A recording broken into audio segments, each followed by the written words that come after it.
আসসালামু আলাইকুম। আশা করি সপ্তম শ্রেণীর যারা আছো, তোমরা যে ছাত্রছাত্রীরা আছো, তোমরা যারা দেখছো, তোমরা আরবি দ্বিতীয় পত্র এই বইটা সম্পর্কে তোমাদেরকে গত ভিডিওতে যে পাঠ পরিচিতি বা বই পরিচিতি স্টাডি প্ল্যানিং সেখানে আমি আলোচনা করেছিলাম কিভাবে আমরা বইটাকে পড়ব। সেই ধারাবাহিকতায় আজকে এই বই থেকেই যে বইয়ের ভিতরে যে টপিকগুলো দেওয়া আছে, 1 নম্বর টপিক হচ্ছে ইসমু ইলমুস সরফ ও ওয়াহদাতুল উলা, মানে প্রথম ইউনিটের, মানে প্রথম অধ্যায়ের। ওয়াহদাতুল উলা মানে প্রথম ইউনিট বা প্রথম অধ্যায় ইসমু ইসমু ইলমুস সরফ, এই ইলমুস সরফের প্রথম অংশ, সেটাই আমরা পড়বো। আদ-দারসুল আউয়াল মানে প্রথম পাঠ, সেটা পড়বো। এখানে বলা আছে তারিফ ইলমুস সরফ, ইলমুস সরফের পরিচয়, ইলমুস সরফের পরিচয়, সেই অংশটা আমরা আজকে পড়বো। এখানের ভিতরে যেসব টপিক আছে এবং এইটার শেষে দেখবো অনুশীলন আছে, তামরিন। অনুশীলন মানে তামরিন, এটাকে আরবিতে বলা হয় অনুশীলন তামরিন। সেই তামরিন আছে 4টা, সেই 4টা সলভ করে নেব। আর আমরা কিভাবে পড়বো সেই পড়ার সিস্টেমটা হচ্ছে এই যে এখন আমরা এই টপিকটা যখন পড়বো না, এই টপিকের ভিতর থেকেই আমরা এমনভাবে লেখা শুরু, মানে এমনভাবে পড়বো এবং তোমাকে এমনভাবে বোর্ডে সাজিয়ে দিব যাতে করে তুমি ওইটা ওই স্টাইলে যেন পরীক্ষার খাতায় লিখে আসতে পারো এবং এই প্রশ্নগুলোর উত্তর এভাবেই দিতে হবে, ঠিক আছে? এভাবেই যেন দিতে পারো, সেভাবে আমি তোমাদেরকে পড়াবো ইনশাআল্লাহ। আশা করি আমার সাথে তোমরা থাকবে এবং ভিডিওগুলো প্রচুর শেয়ার করবে, এবং ধৈর্য কিন্তু অবশ্যই লাগবে। একটু ভিডিওটা বড় হোক তাতে অসুবিধা নেই, কিন্তু ধৈর্য লাগবে। ধৈর্য ছাড়া তুমি কিন্তু এটা কিছুই শিখতে পারবে না। সর্বপ্রথম কথা হচ্ছে ধৈর্য লাগবে, ধৈর্য ছাড়া কিছুই শিখবে না। তো এখন আমরা শুরুতেই আমরা প্রথম অধ্যায়ে চলে এসেছি। আমরা স্টাডি প্ল্যানিং এ বলেছিলাম যে 5টা বিষয় ছিল, সেই 5টা টপিকের ভিতরে আমরা প্রথম অধ্যায়ে কাজ করব স্টাডি প্ল্যানিং এর। তার ভিতরে প্রথম অধ্যায় ওয়াহদাতুল উলা, ওয়াহদাতুল উলা, ঠিক আছে? তো এখন এটা কি প্রথম অধ্যায়। আচ্ছা, এরপরে আমরা প্রথম অধ্যায়ের ভিতরে এখন এই ওয়াহদাতুল উলা, এই ব্যাপারটা কি, ঠিক আছে?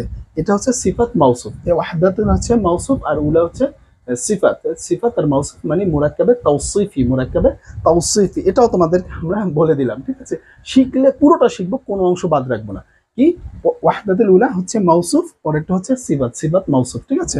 এই ওয়াহদাত এটাও এটাও মুআন্নাস, এটাও মুআন্নাস, ঠিক আছে? পরে আমরা শিখবো আদাত মাদুদের একটা, ওখানে কিছু নিয়ম কানুন আছে সে অনুসারে। এরপরে আসো, তোমাকে এখানে কিছু একটু এই অধ্যায়টার কিছু কিছু বিষয় আছে, যেরকম এখানে বলা আছে কিসমু ইলমুস সরফ। তুমি দেখো তোমার বইয়ে এখানে কিসমু ইলমুস সরফ, আদ-দারসুল আউয়াল, আত-তারিফ, এই বিষয়, এই 3টা বিষয় আমরা একটু পরিচয় হয়ে নিই, তারপর আমরা পাঠের ভিতরে ঢুকে যাব, ঠিক আছে? তো আমরা একটু বলছি ধৈর্য কিন্তু লাগবে। তুমি যদি শিখতে চাও, ভালো মতোই যদি শিখতে চাও, তোমার ধৈর্য লাগবে, ধৈর্য সহকারে দেখতে হবে। তুমি এই বিষয়টা এটা দেখতে হবে, ঠিক আছে? তো চলো আমরা একটু শিখি যে কিসমু ইলমুস সরফ বলতে কি বলে। মানে এই বিষয়টা বলছে সরফ অংশ, মানে সরফ, ইলমে সরফের অংশ, ইলমুস সরফের অংশ, ইলমুস সরফ, ঠিক আছে? ইলমুস সরফ। আচ্ছা, কিসমু ইলমুস সরফ, এখন এই বিষয়টা সম্পর্কে যদি বলো, এই কিসম শব্দের অর্থ অংশ, ইলম মানে ইলম, সরফ অর্থ সরফ। কিসমু ইলমুস সরফের অংশ, অর্থাৎ ইলমুস সরফের অংশ, ইলমুস সরফের অংশ। এখন বিষয় হচ্ছে এটা, এই অংশটুকু বাক্য না বাক্যাংশ, সেটা আমরা একটু শিখে ফেলি। সে বিষয়টা হচ্ছে এটা একটা বাক্যাংশ, এটা একটা বাক্যাংশ। কিভাবে বুঝলাম স্যার? স্যার এটা বুঝলাম এভাবে, কারণ এটা মুজফ, এটা মুজফের শর্ত ফুলফিল করে। কিভাবে ফুলফিল করে? যদি এখানে আমরা এখানে লক্ষ্য করি এবং অ্যানালাইসিস করি, আমরা যদি এটাকে বিশ্লেষণ করি, তাহলে আমরা দেখবো এটা মুজফের যে মানে কন্ডিশন বা শর্ত যেগুলো থাকে, সেটা হচ্ছে যে এই মুজফের শুরুতে আলিফ লাম হতে পারবে না। যে শব্দটা, যে এস এমটা মুজফ হবে, মুজফ হয় কোন S M R S M এর মধ্যে, ঠিক না? 2 এস এম এর মধ্যে আমরা জানি আরবি ভাষায় 3 ধরনের শব্দ হয়, সেগুলো আমরা পড়বো সামনে। তো এর ভিতরে এস এম, যে এস এমটা শুরুতে আলিফ লাম থাকবে না এবং শেষ অক্ষরে এক পেশ থাকবে, শেষ অক্ষরে এক পেশ, এটাই শর্ত। শুরুতে আলিফ লাম থাকবে না এবং শেষ অক্ষরে এক পেশ, সেটা হচ্ছে মুজফ। এবং সে তারপরে যে শব্দটা থাকবে সেটা আলিফ লাম থাকুক বা না থাকুক সেটা বিষয় না, আলিফ লাম হতেও পারে, নাও হতে পারে। আমরা প্রথম ভিডিওতে এটা মোটামুটি দেখেছিলাম কিভাবে হয়। তো এখানে শেষের অক্ষরে জের হবে, এখানে 1 জেরও হতে পারে অথবা 2 জেরও হতে পারে, সেটা বিষয় না। মুজফ ইলাই সবসময় কি হবে? প্রথমে থাকে মুজফ, তারপরে থাকে কে? মুজফ ইলাই। তো মুজফ ইলাই 1 জের হতে পারে বা 2 জেরও হতে পারে। তো এই হচ্ছে মুজফ, আর এই হচ্ছে মুজফ ইলাই। এটা হচ্ছে প্রথম মুজফ ইলাই, এটা হচ্ছে দ্বিতীয় মুজফ ইলাই, মুজফ ইলাই আউয়াল, মুজফ ইলাই সানি। এখন এখানে আবার কিছু তাবিয়ে মাতবুয়ের কাজ আছে, সেটা আমরা আস্তে ধীরে যখন উপরে যাব আস্তে ধীরে তখন আমরা শিখব। তো এখন এটার অর্থ হচ্ছে, আমরা এখানে শিখলাম মুজফ, আর এটা হচ্ছে মুজফ ইলাই আউয়াল, মুজফ ইলাই আউয়াল, ঠিক আছে? এটা হচ্ছে আউয়াল আর এটা হচ্ছে মুজাফ ইলাই। আমি একেবারে তোমাদেরকে ভেঙে ভেঙে বোঝাচ্ছি। সানি, এই হচ্ছে মুজাফ ইলাই সানি। তো মুজাফ ইলাই এবং মুজাফ ইলাই সানি এই দুটো মিলে আর এই একটা মিলে কি হয়েছে জানো? মুরাক্কাবে মুরাক্কাবে ইদাফি, মুরাক্কাবে ইদাফি বা বাক্যাংশ বা বাক্যাংশ। মুরাক্কাবে ইদাফি অর্থ কি? বাক্যাংশ। মুরাক্কাবে ইদাফি অর্থ কি? বাক্যাংশ। এই তাহলে এটা কি? একটা বাক্যাংশ। ইসমু ইলমি সরফ, ইলমু সরফের অংশ, ইলমু সরফের অংশ। আমরা ইলমু সরফের অংশ নিয়ে আলোচনা করছি। তো চলে যাই প্রথম পার্ট, তাই ওয়াহদাতুল উলার প্রথম পার্ট। ওয়াহদাতুল উলার এটাও চিনলাম। এটা কি? এটা হচ্ছে মাউসুফ, এটা হচ্ছে সিফাত। এটা কি? মুরাক্কাবে তাওসিফি। মাউসুফ সিফাত মিলে মুরাক্কাবে তাওসিফি, আর এটা মিলে কি হয়েছে? মুরাক্কাবে ইদাফি, যার অর্থ বাক্যাংশ। এটার অর্থ কি? বাক্যাংশ। এটাও বলতে পারি, হ্যাঁ, পরিপূর্ণ অথবা পূর্ণ বাক্য, দুটোটাই বলতে পারি। ঠিক আছে, কোনো অসুবিধা নেই। আসো এরপরে আমরা পরের অংশে চলে যাব, সেটা হচ্ছে আদ-দারসুল আউয়াল। ঠিক আছে, এটা একটা পূর্ণ বাক্য। এটা একটা কি? পূর্ণ বাক্য। এখন আমরা একটু সেটা লিখব। প্রথম পার্ট আমরা পুরোটা শিখবো একেবারে শেখার মতো। তাহলে আদ-দারসুল আউয়াল, আদ-দারসুল যদি লিখি আদ-দারসুল আউয়াল, আচ্ছা, আদ-দারসুল আউয়াল, আদ-দারসুল আউয়াল। আচ্ছা, এটা হচ্ছে মুবতাদা, এটা হচ্ছে খবর। এটা কি হবে? মুবতাদা। এটা কি হবে? মুবতাদা। আর এটা কি হবে? খবর। এটা কি হবে? খবর। তো মুবতাদা খবর মিলে কি? জুমলাতুল ইসমিয়া। এটা কি? জুমলাতুল ইসমিয়া মানে পূর্ণ বাক্য, পূর্ণ বাক্য। মুবতাদা ও খবর মিলে জুমলাতুল ইসমিয়া, এভাবে তারকিব। ঠিক আছে, আদ-দারসুল আউয়াল। দেখো তোমরা যখন আমরা শিখবো, কোনো জিনিস বাদ দিচ্ছি না তোমাদের জন্য, সব বিষয় কিন্তু বিস্তারিত আমি বর্ণনা করছি, যাতে করে তোমাদের কোনো একটা পয়েন্ট, কোনো একটা অক্ষর, কারণ এই বইয়ের ভিতরে যে কালো যে অংশটুকু আছে, প্রত্যেকটা অক্ষর তোমার জানার, তোমার জন্য তোমার জানতে হবে এই বইয়ের পুরো প্রত্যেকটা অক্ষর, তুমি কোনোটা বাদ দিবা না। তো এই কারণে আমি তোমাদের সেভাবেই দেখছি। তো আসো আমরা চলে যাই পরের অংশে। এতটুকু বুঝতে পেরেছি, ঠিক আছে? এটা পূর্ণ বাক্য। আদ-দারসুল আউয়াল মানে কি? প্রথম পার্ট। এটার অর্থ কি? প্রথম পার্ট। এটার মানে কি? প্রথম পার্ট। ঠিক আছে, এটা হচ্ছে প্রথম পার্ট। আর এটা কি? প্রথম অধ্যায়, প্রথম ইউনিট বা অধ্যায়, প্রথম অধ্যায়, প্রথম অধ্যায়, প্রথম ইউনিট বা অধ্যায়, প্রথম ইউনিট বা ওয়াহদাতুল উলা, প্রথম পার্ট। এই ওয়াহদাতুল উলার প্রথম পার্ট আমরা আজকে পড়ব কার? ইলমুস সরফ অংশে। এখন আমরা ইলমুস সরফ অংশের মেইন পড়ায় চলে যাব। কোন জায়গায় চলে যাব জানো? এই যে তারিফ ইলমুস সরফ দেখতে পাচ্ছ, এই তারিফ ইলমুস সরফের ভিতরে চলে যাব। চলো আমরা এখান থেকে এমন ভাবে পড়বো, যাতে করে এমন স্টাইলে আমি তোমাদেরকে লিখে দেখাবো, দেখে বুঝাবো, যাতে করে তোমরা পরীক্ষার খাতায় ওই স্টাইলে লিখে আসো, এবং তোমাদের ওই যে কোশ্চেনের অ্যান্সারটাও ওইভাবে লিখবা, যাতে করে তোমাদের পরীক্ষাও হয়ে যায়। আমি সেভাবেই তোমাদেরকে লিখে দিচ্ছি, জাস্ট তোমরা একটু খাতা কলম নিয়ে বসে পড়ো। আচ্ছা চলো, আমরা প্রথম অধ্যায়ের, আমরা এই প্রথম অধ্যায়ের যেটা, এটা লেখার দরকার নেই, আমি তোমাদেরকে বুঝিয়ে ফেলেছি অলরেডি, আমি জানি। প্রয়োজনে তোমরা আবার টেনে দেখবা, ভিডিও তো থাকবে ইউটিউবে, আমার এখানে তোমাদের প্লে লিস্টই করা আছে আলাদা, সেই প্লে লিস্টের ভিতরে তোমরা এটা দেখবা। ঠিক আছে, তো এবার আসো, আমরা এখানে যেটা শিখবো সেটা হচ্ছে তারিফ ইলমুস সরফ। একটু এখানে ভেঙে লেখাই, তারিফু ইলমুস সরফি, ইলমিস সরফি। আচ্ছা, সরফি, তারিফ ও ইলমুস সরফি। তারিফ ও ইলমুস সরফ বলতে কি? এটা মুজাফ, এটা এটা মুজাফ, এটা হচ্ছে মুজাফ ইলাই সানি। ঠিক আছে, মুজাফ, মুজাফ ইলাই আউয়াল,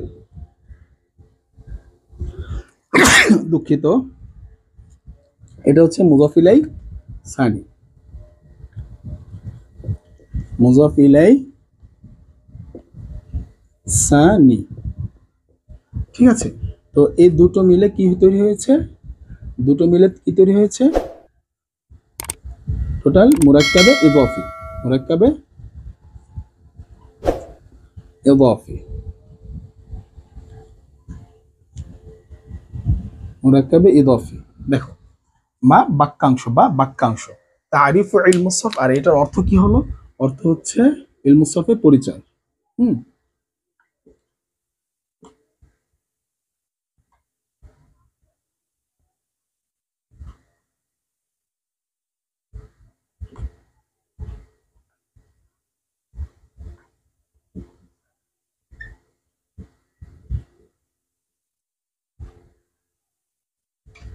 ইলমুস সরফের পরিচয়, এটার অর্থ কি?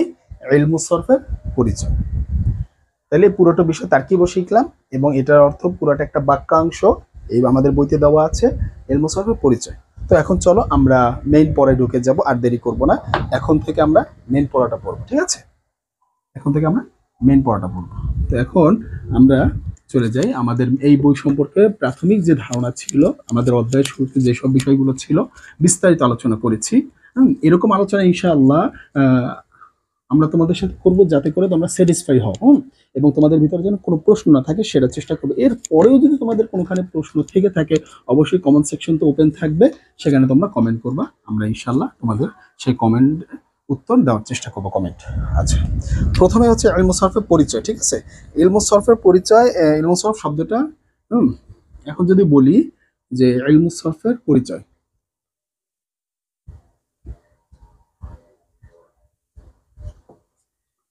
এর পরিচয়,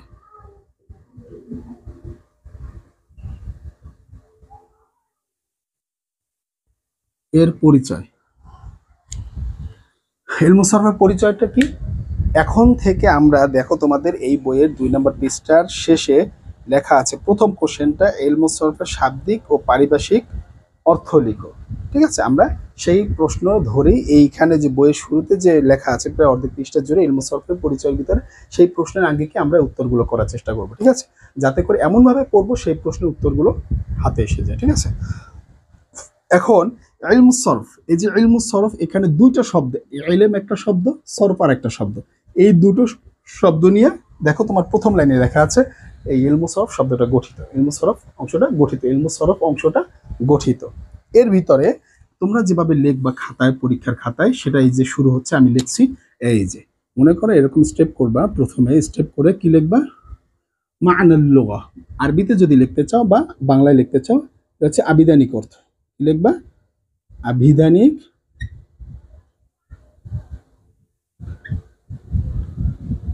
আবিধানিক অর্থ,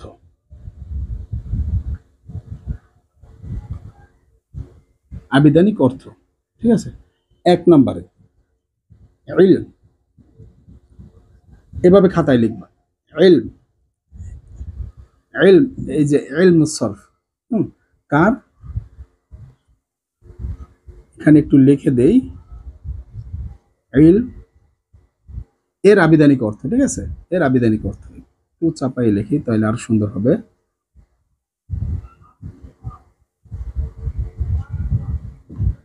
এর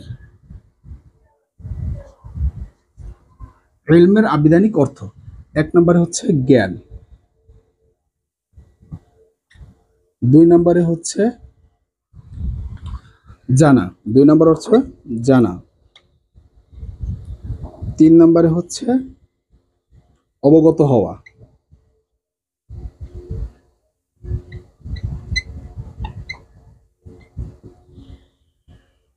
ঠিক আছে? আর 4 নম্বরে হচ্ছে শাস্ত্র, ঠিক আছে? এই পড়াটা দেখো তোমার বইয়ের ভিতরে প্রথম এবং 2 লাইনের শেষের দিকে, ইত্যাদি আরো বলা যায় যে ইত্যাদি, এটা হচ্ছে ইলম শব্দের, ঠিক আছে?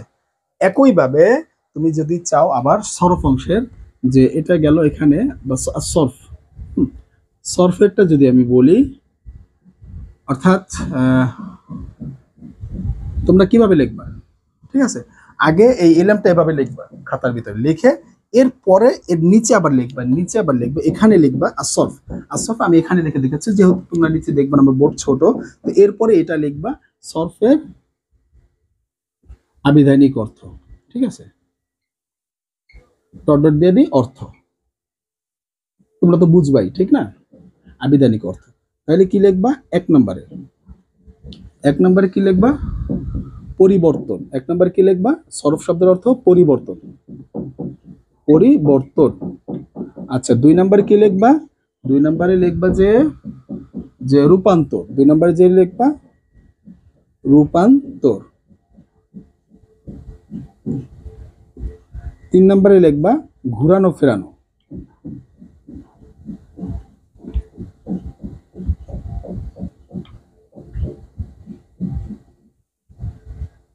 ঘুরানো ফেরানো, ঠিক আছে? ঘুরানো ফেরানো ইত্যাদি, ঠিক আছে? ইত্যাদি।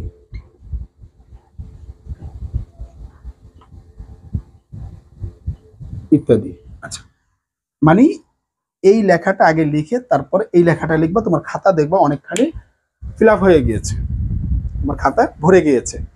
এটা লিখলে কি তোমার খাতায় ভালো মার্কস আসবে, তোমার টিচাররা বলবে যে বুঝে এক গেল। এটা লিখলা, এটা হচ্ছে।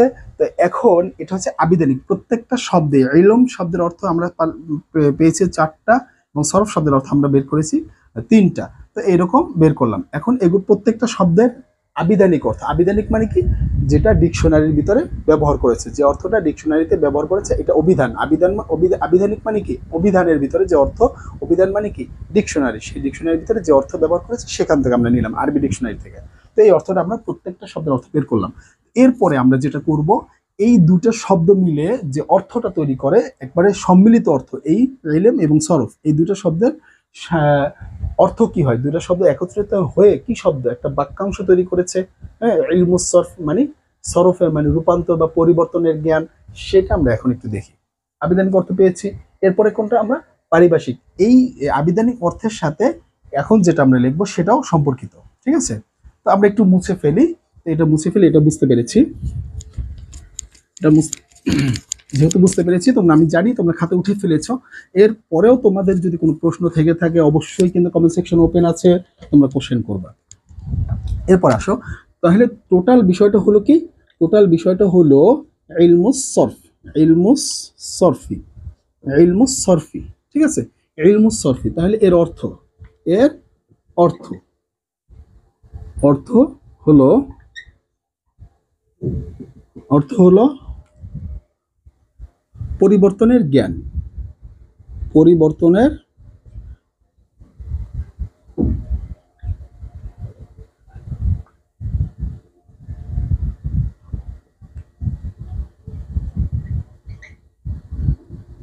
এক, এটাও বলতে পারো। কিংবা রূপান্তরের জ্ঞান, ঠিক আছে? ঘুরানো ফেরানোর জ্ঞান, পরিবর্তন জানা, এরকম অনেক অর্থ বলতে পারো। তো স্বাভাবিকভাবে আমরা বোঝার ক্ষেত্রে এই একটা অর্থই ব্যবহার করতে পারি, যে ইলমুস সরফের অর্থ হচ্ছে পরিবর্তনের জ্ঞান। কি পরিবর্তন করব? আমরা এই তো ঢুকবো একটু পরেই, সামনে যাব, এখনই ঢুকবো। তো এখনই ঢুকবো আমরা পরিবর্তনের জ্ঞান। সংজ্ঞাটা দেখেই আমরা এটা চলে যাব।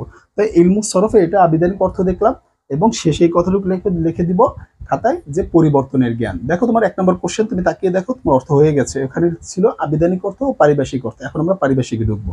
আচ্ছা চলো, আমরা এবার পারিভাষিক, ইলমুস সরফের পারিভাষিক অর্থ, ঠিক আছে? এখানে আমরা চলে যাই, যে এখন পারিভাষিক অর্থটা দেখব। এটা আমরা আবিধানিক অর্থটা দেখলাম, ঠিক আছে? এবার পারিভাষিক অর্থটা দেখব। পারিভাষিক অর্থটা কি?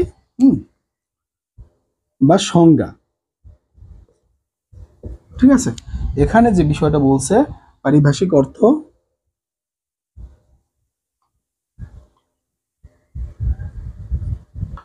বা সংজ্ঞা, সংজ্ঞা বা পরিচিতি, ঠিক আছে? এটা আরিফ ইলমুস সরফ। তাহলে পারিভাষিক অর্থ বা পরিচিতি, ঠিক আছে? তাহলে পারিভাষিক অর্থ বা পরিচিতি, সেই পারিভাষিক অর্থ বা পরিচিতির ভিতরে আমরা এখন যেটা দেখব সেটা হচ্ছে এই যে শাস্ত্রে আরবি শব্দসমূহের মূল গঠন পদ্ধতি ও রূপান্তরের নিয়ম সম্পর্কে আলোচনা করা হয় তাকে ইলমুস সরফ বলে। তাহলে এখানে তোমাদের বইতে এই সংজ্ঞাটা লেখা আছে, যে কি লেখা আছে? যে শাস্ত্রে, যে শাস্ত্রে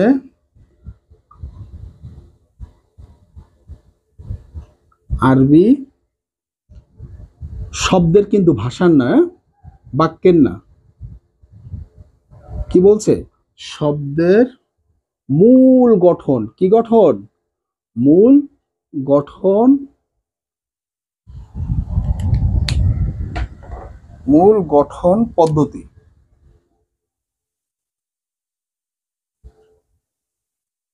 মূল গঠন পদ্ধতি ও রূপান্তরের বা পরিবর্তনের।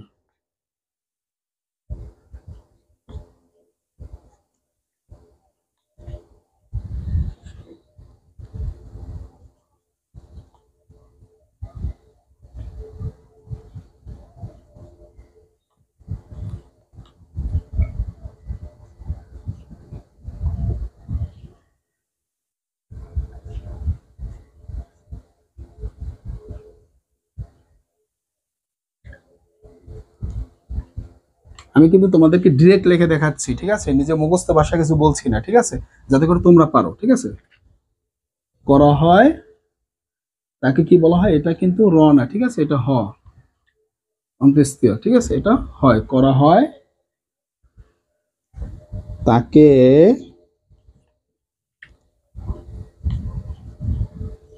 ইলমুস সরফ বলে, তাকে ইলমুস সরফ বলে, ঠিক আছে? এ হচ্ছে আমাদের সংজ্ঞা।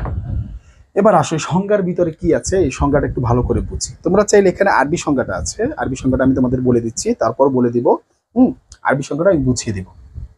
আসো, ইলমুস সরফ এমন একটা শাস্ত্র, মানে এমন একটা বিষয়, এমন এমন একটা ডিপার্টমেন্ট কিংবা এমন একটা সংগঠন, যেই সংগঠনে আরবি ভাষা শব্দের মূল গঠন, বাক্য বলেছে শুধুমাত্র শব্দ কি হবে?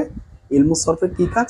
শুধুমাত্র শব্দ, শব্দের মূল গঠন বা অরিজিনাল গঠন বা আসল গঠন, আসল গঠন পদ্ধতি, আসল গঠন পদ্ধতি কেমন হওয়া দরকার, হ্যাঁ, এবং রূপান্তর মানে এক অবস্থা থেকে আরেক অবস্থায়, শব্দটা এক অবস্থা থেকে আরেক অবস্থায় নিলে কি হবে সেটার কথার মানে কি স্যার? এটা বুঝবো সামনে যখন আমরা ওই ফাআলা ফাআলা পড়বো, তখন এক অবস্থা থেকে আরেক অবস্থায় নেওয়ার নিয়মাবলী সম্পর্কে আলোচনা করা হয়।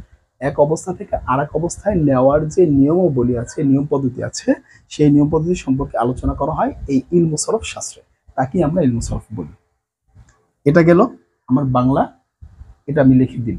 আচ্ছা স্যার, আমি বাংলায় লিখতে চাই না, আমি একটু আরবিও পাশাপাশি শিখতে চাই। হ্যাঁ, আমি আরবিটা বলে দিচ্ছি। এটা গেল বাংলা, এটা বুঝেছি, খাতে উঠিয়েছিল। তো চলো এবার আমরা একটু আরবিটা একটু দেখে নিই, আরবি সংজ্ঞাটা কি।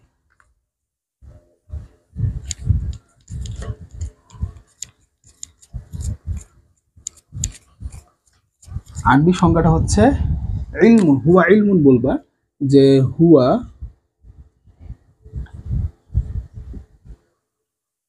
ইলমুন ইউবহাসু,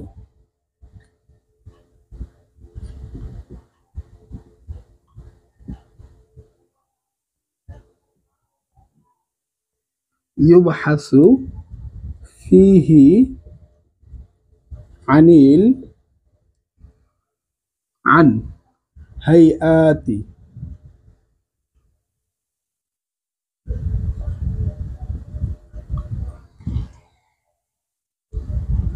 হাইআতি কালিমাতি,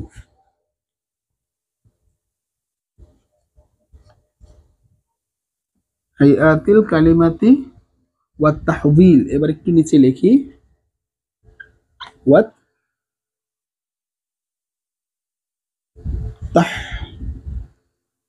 তাহবিলিহা, ওয়াত তাহবিলিহা ইলা সূরা, ইলা সুরি মুখতালিফান,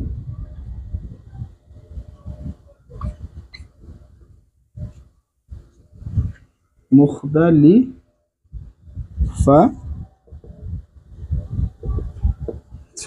মুখতালিফাতিন, মুখতালিফাতিন। আচ্ছা, এবার আসো আমরা একটু এটা তোমাকে বুঝিয়ে বলি কিভাবে। স্যার এটা কি মুখস্থ করে ফেলবো? কেন মুখস্থ করে ফেলবো?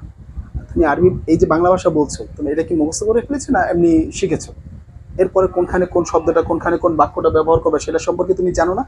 কোন শব্দটা কোথায় ইউজ করবে তুমি সেটা জানো? অবশ্যই জানো। ঠিক এটাও তো একটা ভাষা, এটা সম্পর্কে তোমার জানা উচিত, ঠিক না? তো আমরা সেই জেনে শুনে কথা বলি, কিভাবে আমরা বলবো। আসো, হুয়া ইলমুন, হুয়া মানে তা, ইলমুন, ইলমুন মানে জ্ঞান, তা জ্ঞান, তা এমন জ্ঞান। এখানে অর্থ আমরা কিভাবে বলবো?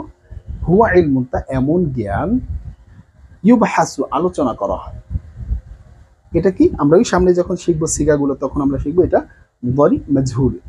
বাহাসা মানে আলোচনা করা, ইউবহাসু মানে আলোচনা করা হয়। ফিহি যাতে, ফিহি হি মানে তা, আর ফি মানে মধ্যে, যার মধ্যে, অর্থ হবে কি যার মধ্যে। হুয়া ইলমুন এমন জ্ঞান, ইউবহাসু আলোচনা করা হয়, ফিহি যাতে, আন মানে সম্পর্কে, হাইআতিল কালিমাতি শব্দের সম্পর্কে, কি শব্দের মূল গঠন পদ্ধতি। হাইআতি মানে মূল গঠন পদ্ধতি, হাইআতি মানে মূল গঠন পদ্ধতি, মূল গঠন, শব্দের মূল গঠন, শব্দ কালিমাত, কালিমাত মানে শব্দ, শব্দের মূল গঠন, হাইআত মানে মূল গঠন, হাইআত মানে মূল গঠন। তাহলে আন মানে সম্পর্কে, হাইআত মানে কি মূল গঠন সম্পর্কে, মূল গঠন সম্পর্কে, কি মূল গঠন শব্দের, আল কালিমাত শব্দের মূল গঠন সম্পর্কে কি করা হয় আলোচনা করা হয়। ওয়া তাহওয়িলিহা এবং তার রূপান্তরের বা পরিবর্তনের, শব্দের মূল গঠন ও পরিবর্তনের সম্পর্কে আলোচনা করা হয়। ইলা সূরাতে এক অবস্থা থেকে বিভিন্ন অবস্থা, ইলা সূরা এক রূপান্তর থেকে, ইলা মানে হতে বা থেকে, ইলা মানে থেকে বা দিকে, সূরাত, সূরাত মানে মানে সুর মানে অবস্থা, মুখতালিফান বিভিন্ন অবস্থা, একটি অবস্থা থেকে বিভিন্ন অবস্থা।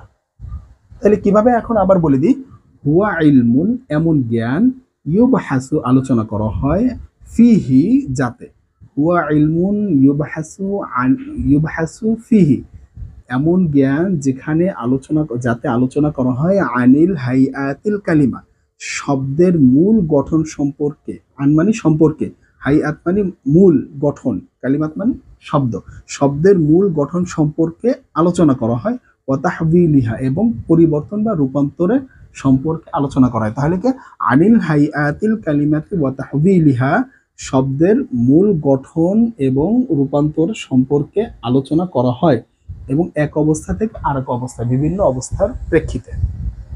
ক্লিয়ার? বুঝতে পেরেছি না? এ ছিল আমাদের আরবি সংজ্ঞাটা। পারবো তো? বারবার তোমরা প্রয়োজনে ভিডিওটা পজ করে বা টেনে দেখো, ইনশাল্লাহ হয়ে যাবে তোমাদের, খাতায় লেখো।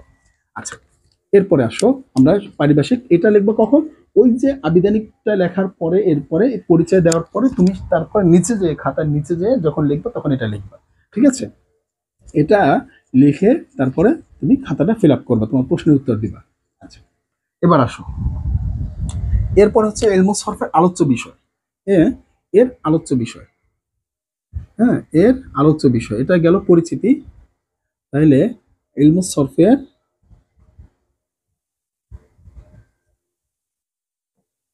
আলোচ্য বিষয়,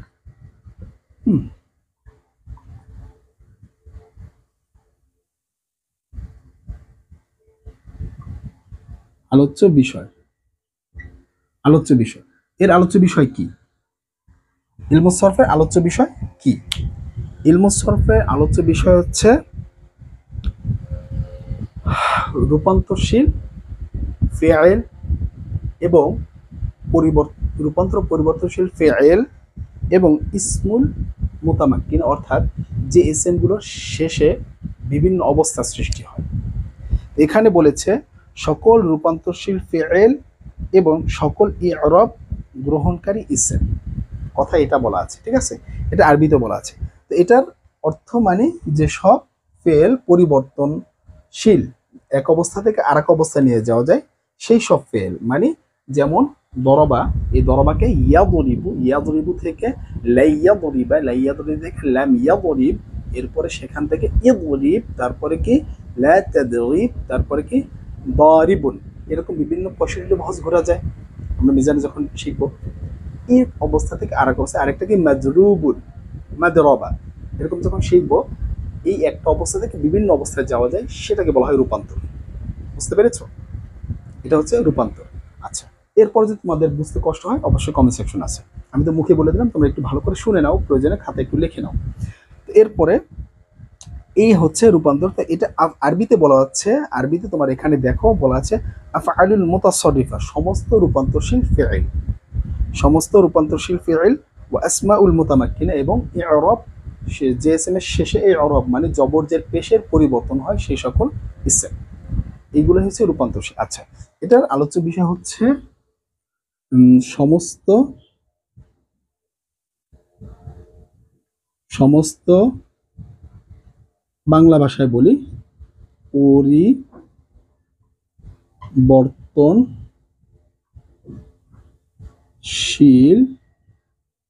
ফেইল, তোমরা যাতে করে বুঝো ফেইলুন। এটা হচ্ছে এক, সমস্ত পরিবর্তনশীল ফেইল। দুই, সমস্ত পরিবর্তনশীল ইসেম। এটা মানে কি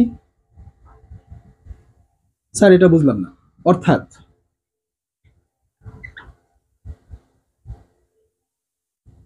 অর্থাৎ যে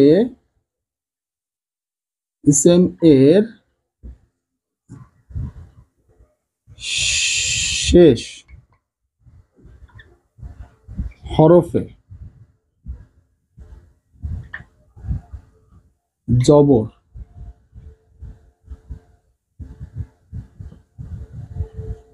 জের, পেশ,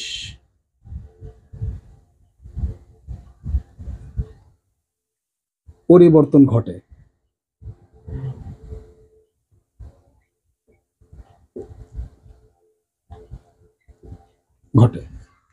বুঝতে পেরেছো? এটার মানে এস এম এর শেষে, এই যে পরিবর্তনশীল এস এম বলতে যে এস এম এর শেষে কি জবর, জের, পেশের পরিবর্তন ঘটে। এই যে বক্স করে দিলাম, যে এস এম এর শেষে জবর, জের, পেশের পরিবর্তন ঘটে। যে এস এম এর শেষে জবর, জের, পেশের পরিবর্তন, অর্থাৎ ইআরাব বলা হয়। এক কথায় এই পুরোটাকে বলা হয় ইআরাব। এখন দুই জবর দুই জের এক পেশ যেটা হোক, সেই এস এমটাকে বলা হয় রূপান্তরশীল ফেল। এটা হচ্ছে এই ইলমুস সরফের আলোচ্য বিষয়। এগুলা নিয়ে আলোচনা মানে যেই এস এম, এক কথায় এখন আমরা বলতে পারি, কি বলতে পারি, যে সকল ফেল এক অবস্থা থেকে আর এক অবস্থায় চলে যায়, অর্থাৎ অতীতে আছে, বর্তমানে চলে যায়, ভবিষ্যতে চলে যায়, এরপরে আদেশে চলে যায়, নিষেধে চলে যায়, বা এস এম এ চলে যায়, এই ধরনের। আমি উদাহরণ দিচ্ছি। আবার যে সকল এস এম এরকম সেসব বিভিন্ন অবস্থা, মানে জবর জবর একটা বিভিন্ন অবস্থার কারণে বিভিন্ন অবস্থা সৃষ্টি হয় জবর জের পেশের, সেগুলাই বলা হচ্ছে রূপান্তরশীল ফেল। ঠিক আছে, আমরা এটা বুঝলাম। এবার আরবিতে যেটা বলা আছে একটু আমরা দেখে নিই এবং উদাহরণ দেবো, কিছু এগুলোর উদাহরণ দেখবো। উদাহরণটা দেখবো, ঠিক আছে, উদাহরণও দেখবো যাতে করে আমাদের বুঝতে সহজ হয়। যে শিখছি আমরা শিখার মতো, এই প্রশ্ন আর বাকি রেখে দিব না যে পরে শিখবো, এটা রাখবো না ইনশাআল্লাহ। আমি তোমাদের সাথে সাথেই এখন দিব। এখানে আরবিতে বলা আছে যে আফআলুল মুতাসাররিফা, এখানে বলা আছে আফআলুল মুতাসাররিফা।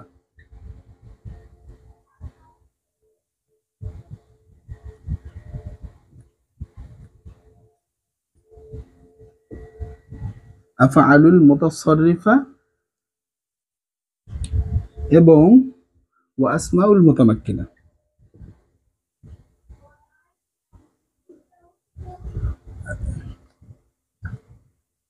আসমাউল মুতামাক্কিনাতু।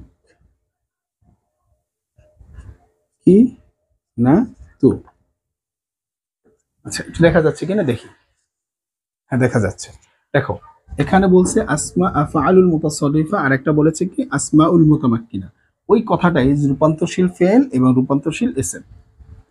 হ্যাঁ, সেটাই। আচ্ছা, রূপান্তরশীল ফেল সম্পর্কে একটু আমি ধারণা দেই। এখানে আমি কিছু উদাহরণের মাধ্যমে তোমাদেরকে কিভাবে রূপান্তর হয় দেখো। হ্যাঁ, একটা অংশ মনে করো, এখান থেকে শুরু করি, ঠিক আছে। এখানে বললা তুমি দরবা, ঠিক আছে। এখান থেকে তুমি আবার চাইলে এখানে যেতে পারো, বর্তমান ভবিষ্যতে, যে ইয়াব রিবু, ঠিক আছে, ইয়াব রিবু, ইয়াব রিবু। তুমি এখান থেকে চাইলে আবার এভাবে যেতে পারো, ইব রিব, ইব রিব, আমরে চলে গেল। তুমি এখান থেকে চাইলে আবার এভাবে যেতে পারো, লা তাদরিব।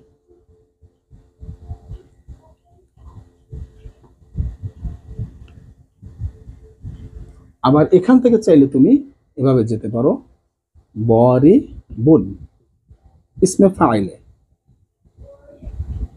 তুমি এখান থেকে চাইলে এখানে যেতে পারো, মাদরুবুন। অর্থাৎ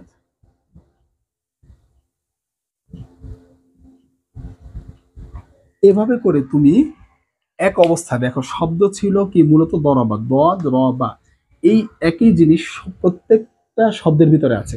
তুমি প্রথমে কোথায় গেলা? অতীতকাল, অতীতকাল থেকে বর্তমান ভবিষ্যৎ, বর্তমান ভবিষ্যৎ থেকে আদেশ সূচকে, আদেশ সূচক থেকে তুমি নিষেধ সূচকে, নিষেধ সূচক থেকে ইসমে ফাইল, ইসমে ফাইল থেকে তুমি গেলে ইসমে মাফউলে, এরপর ইসমে আলা, ইসমে তাফযীল, এরপর ইসমে যরফ, সবগুলো তুমি যেতে পারবা। মানে এক অবস্থা থেকে আরেক অবস্থায় যাচ্ছ তুমি, ঠিক আছে? এই হচ্ছে আসমাউল মুতাসারিফা চরিত্র। বুঝতে পেরেছো? আশা করি বুঝতে পেরেছো। এবার আসো আসমাউল মুতামাক্কিনা। দেখো আসমাউল মুতামাক্কিনা একটু বিষয় দেখো, একটু ময়লা জমেছে, একটু পরিষ্কার করো। আচ্ছা, মনে করো তুমি যদি এরকম বলো,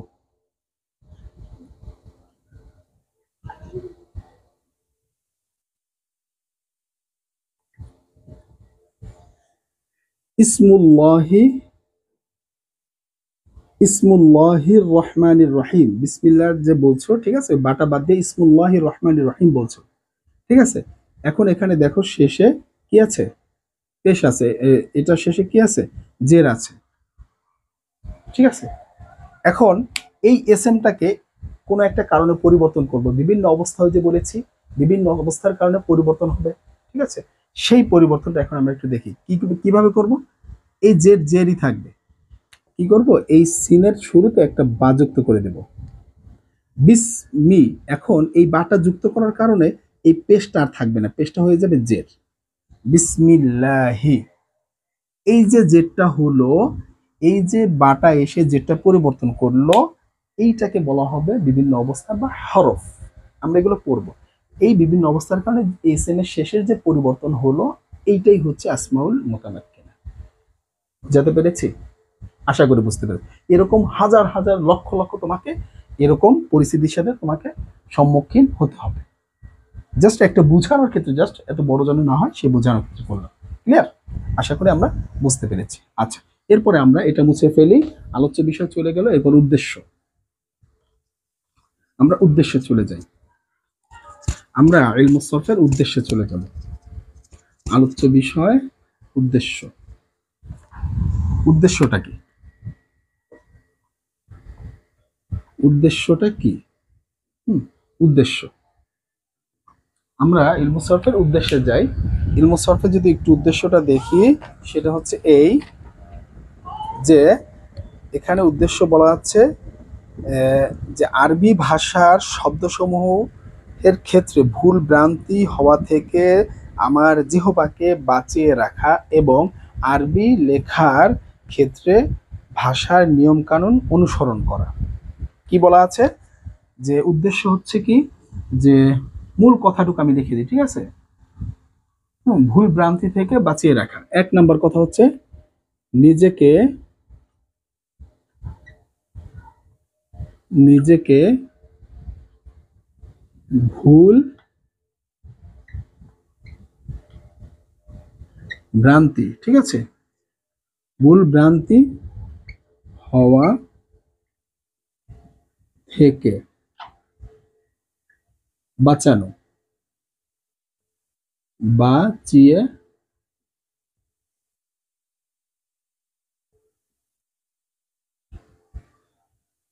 রাখা, ঠিক আছে? তুমি খাতা এভাবেও লিখতে পারো চাইলে, ঠিক আছে? এবং তুমি সংজ্ঞাটাও লিখতে পারো, তুমি সংজ্ঞা চাইলে সুন্দর করে সাজিয়ে লিখতে পারো, অথবা আমি যেভাবে লিখছি সেভাবে লিখতে পারো।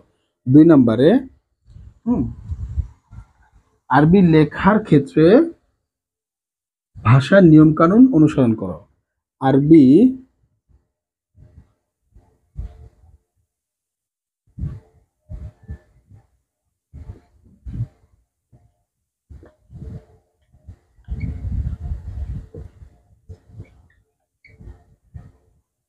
ক্ষেত্রে, আরবি লেখার ক্ষেত্রে ভাষার, ভাষার নিয়মকানুন,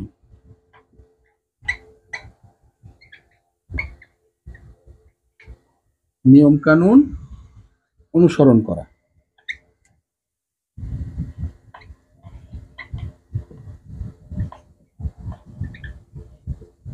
অনুসরণ করা। এখানে তোমার এই যে ইলমু সরফের উদ্দেশ্যের ভিতরে যে কথাটা বলা আছে, এই দুইটা কথাই হচ্ছে মেইন। এক নম্বর, তুমি এটা সংজ্ঞা আকারে সাজিয়ে লিখতে পারো, আরবি ভাষার যেখানে বইতে যেভাবে দেওয়া আছে তুমি এভাবে লিখতে পারো, অথবা আমি যেভাবে লিখেছি তুমি সে কথাটাও সেভাবে লিখতে পারো, কোনো অসুবিধা নেই। টিচারটা কিছুই বলবে না, কাটবেও না, কিছুই বলবে না, আরো বলবে যে বাচ্চাটা বা ছেলেটা মেয়েটা ধরতে পেরেছে মূল টপিকটা কি এখানে, ঠিক আছে, সেটা আরো সুন্দর হবে। এখন এখানে সেই কথাটাই বলা আছে যে ভুল ভ্রান্তি থেকে বাঁচিয়ে রাখা। এবার আসো এখানে কি বলছে, হিফজুল লিসান, আরবিতে কি বলেছে, হিফজুল লিসান মানে কি, জিহবাকে সংযত রক্ষা করা, হিফজ মানে কি রক্ষা করা, লিসান মানে জিহবাকে, আনিল খতাই মানে কি থেকে, আন মানে থেকে এখানে ব্যবহার করেছে, খতা মানে ভুল থেকে, ফিল মুফরাদাত মানে শব্দসমূহের ভুল থেকে, ওয়াল মুরাআদাতু, ঠিক আছে, এবং যে আরবি ভাষার যে বিভিন্ন নিয়ম কানুন এবং পরিবর্তন, কানুন লুগাতু ফিল কিতাবিয়া লেখার ক্ষেত্রে, এবং জীবন জিহবাকে বাঁচিয়ে নিয়ম কানুন ব্যবহার করা বা অনুসরণ করার ক্ষেত্রে, ওয়াল মুরকাতাআত মানে অনুসরণ, কানুন মানে নিয়ম কানুন অনুসরণ করার ক্ষেত্রে, ভাষার নিয়ম কানুন অনুসরণ করার ক্ষেত্রে, লেখার ক্ষেত্রে তোমার জিহবাকে সংযত রাখা। তুমি চাইলে এটা আরবিটাও দিতে পারো বা বাংলাও দিতে পারো। আচ্ছা, এরপর আসো ইলমু সরফের নামকরণ আমরা একটু দেখবো, ঠিক আছে। এই নামকরণটা দেখেই আমাদের অলরেডি আজকের ক্লাস ইনশাল্লাহ শেষ হয়ে যাবে। তো তোমাদের এরপরও যদি এখানে কোশ্চেন থেকে থাকে তোমরা অবশ্যই কোশ্চেনে তোমরা করবা কমেন্ট সেকশনে, আমি তোমাদের জন্য আছি সব সময়। তো এবার আসো এর প্রয়োগ, এই কোথায় ব্যবহার করবা, এর প্রয়োগ, ঠিক আছে।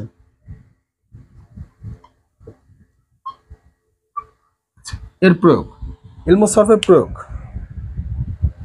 ইলমু সরফের প্রয়োগের ব্যাপারে যেটা বলা হচ্ছে, যেটা তুমি এখানে দেখবা তোমার বইতে লেখা আছে, ইলমু সরফের ক্ষেত্রে মাজদার থেকে ফি'লে মাদি থেকে ফি'লে মুদারি, এই মাত্র যেটা দেখলাম, মাজদার থেকে প্রথমে কি মাজদার শব্দমূল, মাজদার মানে কি শব্দমূল, সেই শব্দমূল থেকে ফি'লে মাদিতে রূপান্তর করবা, ফি'লে মাদি থেকে ফি'লে মুদারি, তারপরে আমর নাহি, এরপরে ইসম, এভাবে করে তুমি সব জায়গায় চলে যেতে পারবা। এগুলো ব্যবহারের ক্ষেত্রেই একটা, এই ক্ষেত্রে প্রয়োগ করা হয়, এই ক্ষেত্রে ইলমু সরফকে প্রয়োগ করা হয়। মূলত ইলমু সরফটাকে আমর নাহি, এরপরে মুজারি মাদি, এগুলোর ক্ষেত্রে প্রয়োগ করা হয়। এটা গেল।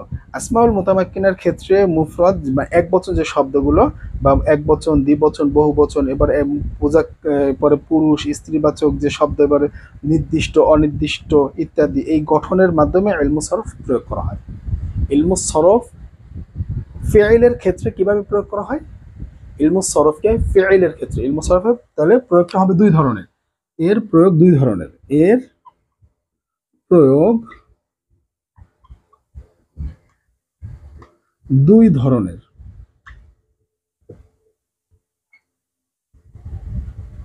এক, ফিআইলের ক্ষেত্রে, এক কি এর ক্ষেত্রে, দুই এসএম এর ক্ষেত্রে, এসএম এর ক্ষেত্রে, ঠিক আছে। ফিআইলের ক্ষেত্রে এটা কিভাবে, ফিআইল বলতে যেটা বোঝায় সেটা হচ্ছে, মনে করো তুমি বা লিখলা, হ্যাঁ, এখান থেকে তুমি মুদারিতে গেলা, ইয়াবরি বু, এই যে একটু আগে দেখালাম ইয়াবরি বু, মাদি থেকে মুদারি, এবার এখান থেকে তুমি চাইলে আমর নাহি এগুলোতে তুমি যেতে পারবা। আবার এটা এসএম এর ক্ষেত্রে তুমি যে একটু আগে বিসমিল্লাহ দেখলা, যে এখানে বললা যে ইসমুন, ইসমুল্লাহি যে বললা, সেটা থেকে তুমি কোথায় গেলা, শুরুতে আলিফটাকে সরাই দিয়ে বিসমিল্লাহ লিখলা, ঠিক আছে।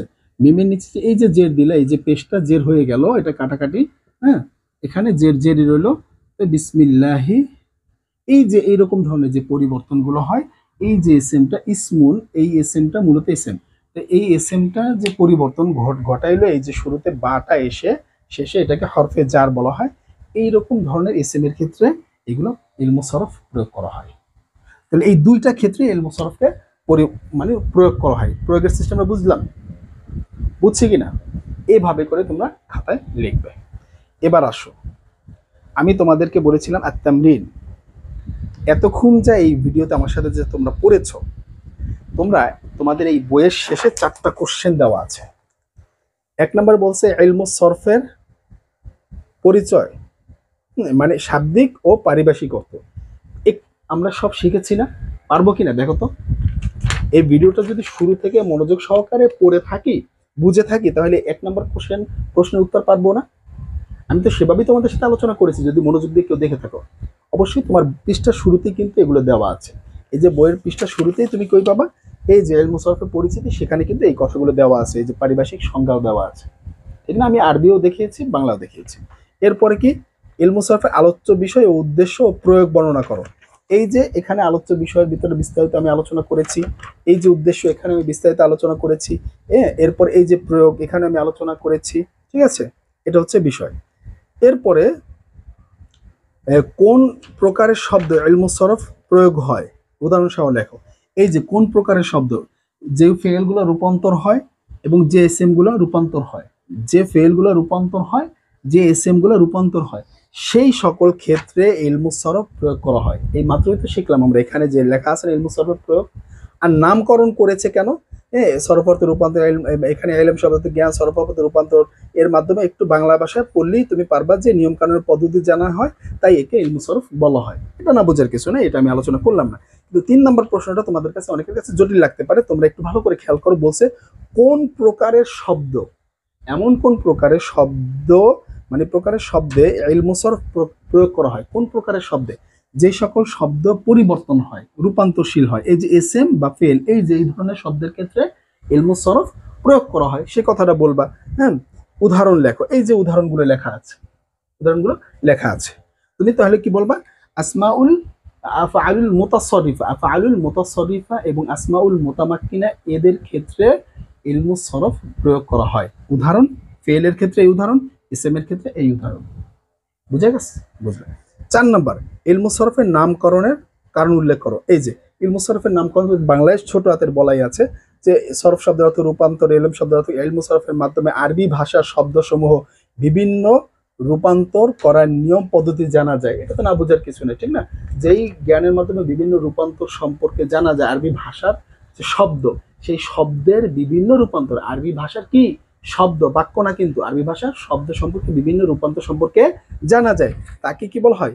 ইলমুস সরফ। আর এই কারণেই একে বলা হয়ে, এর নামকরণ করা হয়েছে ইলমুস সরফ।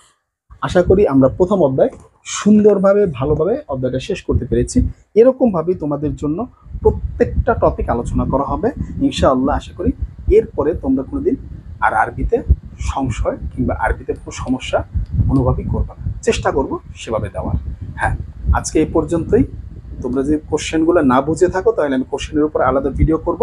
তোমরা আমাকে কমেন্ট সেকশনে জানিয়ে যে স্যার প্রশ্নটা আপনি লিখে দেন। হ্যাঁ, কিংবা তোমাদের কাছে গাইড থাকলে তোমরা এদের বই থাকলেই বুঝবা। আশা করি যেভাবে আমরা পড়েছি শুরু থেকে শেষ পর্যন্ত তোমরা উত্তর দিতে পারবা। তো আমি প্রশ্ন বুঝিয়েও দিলাম, উত্তরও দেখিয়ে দিলাম। এরপরে যদি তোমাদের প্রশ্ন, এরপরে তোমাদের যদি না হয় আমাকে বলবা, কমেন্ট সেকশনে জানাবা, আমি চেষ্টা করবো তোমাদের সেই বিষয়টা কমপ্লিট করে দেওয়ার জন্য। তো আজ এই পর্যন্ত, পরবর্তী ভিডিওতে দেখা হবে। আর ভিডিওগুলো শেয়ার করে তোমাদের বন্ধুদের জানিয়ে দাও। আসসালামু আলাইকুম।